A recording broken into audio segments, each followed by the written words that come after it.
मैं मुंबई से आई हूँ। मेरा नाम सोनाली जायसवाल है। मेरे 2 क्वेश्चन हैं आज, प्रश्न है।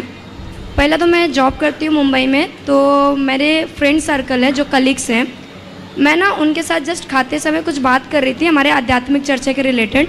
तो उसमें ना कुछ मेरे फ्रेंड्स हैं जो एज अ मोमेडियन है, मुस्लिम है। तो ऐसे मैंने उनसे बात किया। उस वक्त बकरीद का अभी आके गया, जो जून में ही बकरीद महोत्सव आता है।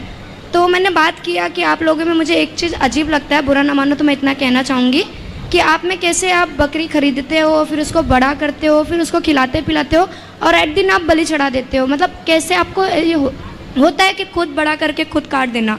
तो बोले उसमें भी एक रीज़न है। वो अपना रीज़न मुझे बताया। उन्होंने बताया कि उनके जो अल्लाह है, कोई लोग थे जो अपने बेटे की बलि देने जा रहे थे। अल्लाह को देखा नहीं गया कि वो अपने मतलब इंसान के बच्चे का बलि स्वीकार करे, तो उन्होंने उसके जगह पे बकरा दे दिया। बोले मुझे इंसान से प्यार है, मेरे आप लोग हो तो मैं आपका बलि नहीं लूँगा, आप ये जानवर का बलि मुझे दे सकते हो।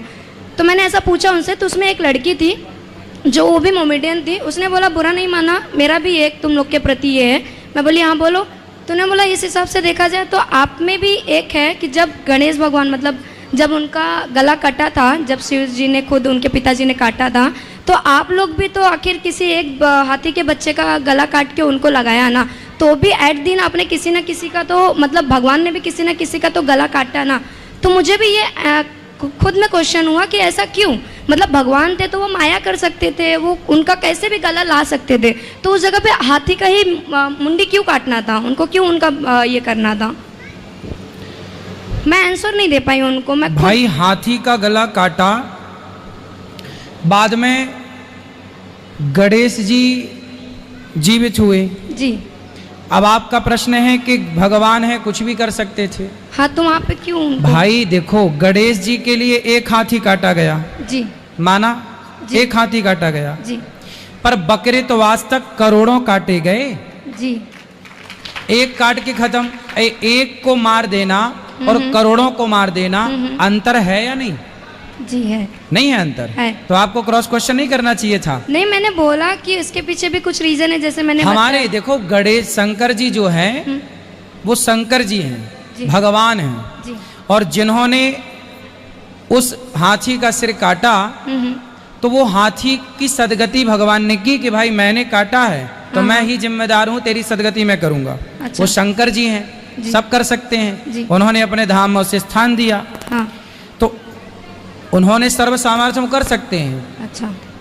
लेकिन उसके बल पर आज तक तो हम लोगों ने हाथी नहीं काटे ना कि चलो शंकर जी काटे चलो हम भी काटते हैं। मतलब वो प्रथा चालू नहीं हुई, ऐसा कुछ प्रथा नहीं चली। हमारे यहाँ तो मोर ध्वज ने अपने बेटे की बलि दी, बेटे को आरे से चीरा, जी, बाद में उसका बेटा जिंदा हो गया। परफेक्ट। तो हमारे यहाँ बेटे को ही काटने की परंपरा, मोर ध्वज ने अपने बेटे की बलि दी, बेटे को ही मार करके। अच्छा। धर्म के कारण बाद में वो बेटा जीवित हुआ, क्योंकि वो धर्म की परीक्षा थी। जी। हमारे यहाँ देखो ये नहीं बनता कि हमने चलो उन्होंने एक को मारा अब हम भी वो मारते रहे। भाई ये केस कैसे खत्म होगा? जी। भाई चलो एक मारा, आप एक हाथी के मारने का नंबर काट लो शंकर जी का, जी। एक नंबर काट लो, फिर भी तो 99 नंबर है शंकर जी के पास।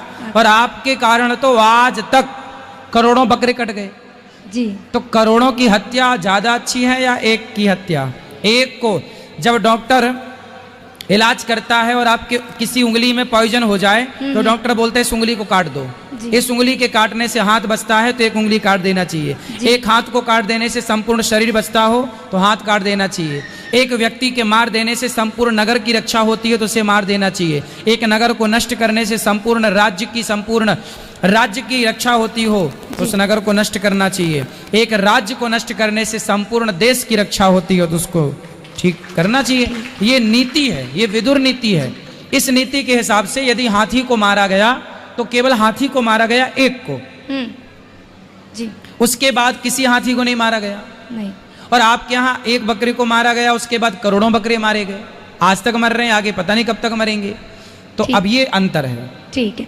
और दूसरा मेरा ये था, मैंने मतलब आपने बताया ना गुरुकुल आपने ऐसा चलाया है जो बच्चे लोग पढ़ रहे हैं उसमें, तो मेरा एक डाउट आया था मेरे मन में, तो मतलब उसमें सभी वर्ग के लोग पढ़ते हैं या फिर सिर्फ ब्राह्मण ही लोग जा सकते हैं? जो संस्कृत पढ़ना चाहें, जो वेद पढ़ने के इच्छुक हैं, जो पुराण पढ़ने के इच्छुक हैं, कोई भी कास्ट के हों, कोई भी पढ़ सकते हैं। जो पुराण तो सभी पढ़ सकते हैं, व्याकरण तो सभी पढ़ सकते हैं। व्याकरण पढ़ने का अधिकार सबको है।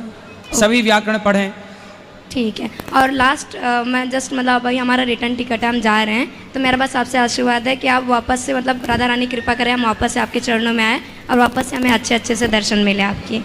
राधे राधे गुरु जी। खुश रहिए, खुश रहिए।